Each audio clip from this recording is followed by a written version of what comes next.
सोचो दोस्तों, एक बिजनेसमैन है जो नया बिजनेस अपॉर्चुनिटी ढूंढ रहा है। वो मार्केट को ऑब्जर्व करता है और देखता है कि सिटी में नया बार, क्लब्स, लॉन्जेस और रेस्टोरेंट ओपन हो रहे हैं। वीकेंड पर क्राउड बढ़ रहा है, लोग बाहर जा रहे हैं, पार्टीज कर रहे हैं और प्रीमियम ड्रिंक्स ट्राई कर रहे हैं। अब इस केस में बिजनेसमैन क्या सोचता है? बिजनेसमैन हमेशा देखता है कि टारगेट ऑडियंस कहाँ ज़्यादा है। वो सोचेगा कि कहाँ पे मैं 2 रुपया इन्वेस्ट करूँगा तो मुझे 4 रुपया 5 रुपया या रिटर्न में उससे ज़्यादा मिलेगा।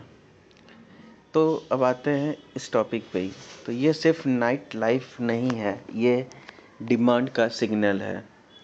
फिर वो देखता है कि इनकम बढ़ रहा है के साथ कंज्यूमर नॉर्मल ड्रिंक के साथ premium whisky, imported wine, craft beer और रेडी टू ड्रिंक्स कॉकटेल पर भी स्पेंड कर रहे हैं। ये कस्टमर सिर्फ प्रोडक्ट नहीं खरीद रहा है, वो ब्रांड, टेस्ट, पैकेजिंग और एक्सपीरियंस खरीद रहा है। अब आते हैं हम थर्ड अपॉर्चुनिटी के ऊपर। जो सबसे इम्पोर्टेंट है वो है ऑनलाइन रिटेल, जहां लीगल परमिशन है। बहुत से कंट्री में लीगल परमिशन होता है कि आप ऑनलाइन अल्कोहलिक प्रोडक्ट परचेस कर सकते हैं। वहाँ ऐप और वेबसाइट के थ्रू ड्रिंक्स ऑर्डर हो रहे हैं। बिजनेसमैन के लिए इसका क्या मतलब है?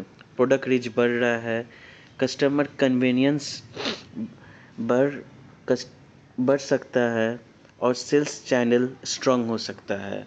जनरली पहले के ज़माने में सेल्स चैनल सिर्फ ऑफलाइन होते हैं। अब दो कैटेगरी होते हैं सेल्स चैनल के, एक होता है ऑनलाइन, दूसरा होता है ऑफलाइन। तो ऑनलाइन चैनल बहुत तेज़ी से बढ़ रहा है। ये बहुत बड़ा अपॉर्चुनिटी है बहुत सारे कंपनीज के लिए या नए स्टार्टअप के लिए। उसका ऑनलाइन चैनल का भी कंपाउंड एनुअल ग्रोथ रेट बहुत ज़्यादा है ऑफलाइन से। फिर आते हैं सेलिब्रिटी ब्रांडिंग और डिजिटल मार्केटिंग। अगर कोई फेमस सेलिब्रिटी विस्की, टकीला या वाइन प्रमोट करता है तो ऑडियंस उस ब्रांड को क्विक नोटिस करते हैं। जैसे हम समझ सकते हैं ना, इंस्टाग्राम, यूट्यूब इन्फ्लुएंसर और ऐड के through brand awareness fast grow हो रहा है। अगर कोई एक जिससे आप जिस इन्फ्लुएंसर को आप आइडल मानते हैं, यूथ मानता है बहुत सारे, वो जस्ट एक प्रोडक्ट को दिखा देंगे, ये प्रोडक्ट पीजिए, तो ऑब्वियसली बहुत सारे उसको फॉलो करेंगे। सिंपल वर्ड में बिजनेसमैन के लिए मार्केट के 4 बड़े सिग्नल हैं। जैसा इस वीडियो में हमने डिस्कस किया, समराइज कर रहा हूँ। Night life culture demand create कर रहा है। दूसरा, राइजिंग इनकम प्रीमियम प्रोडक्ट को पुश कर रहा है। तो अगर लोगों का इनकम बढ़ेगा, सैलरी भी बढ़ रहा है, तो टेस्ट भी चेंज होगा।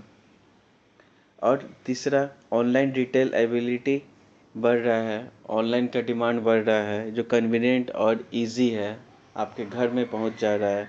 और ब्रांडिंग कस्टमर को अट्रैक्ट कर रहा है। जैसा कि लास्ट टॉपिक में हमने डिस्कस किया था कि जो भी आपके इन्फ्लुएंसर है, जो भी उस प्रोडक्ट को एडवर्टाइज कर रहे हैं, कहीं ना कहीं एज ए हम उसको फॉलो कर रहे हैं।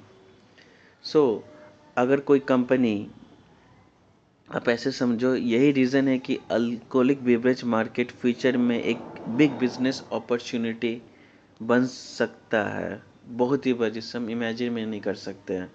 अगर कोई कंपनी, इन्वेस्टर, डिस्ट्रीब्यूटर या रिटेल इस मार्केट को समझकर सही प्रोडक्ट, सही प्राइसिंग और सही ब्रांडिंग के साथ इंटर करता है तो अपॉर्चुनिटी स्ट्रॉन्ग हो सकता है।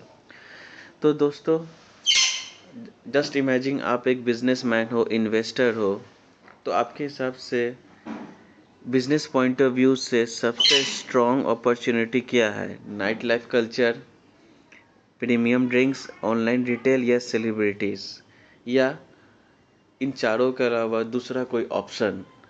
अगर है तो आपका आंसर कमेंट सेक्शन में ज़रूर लिखिए।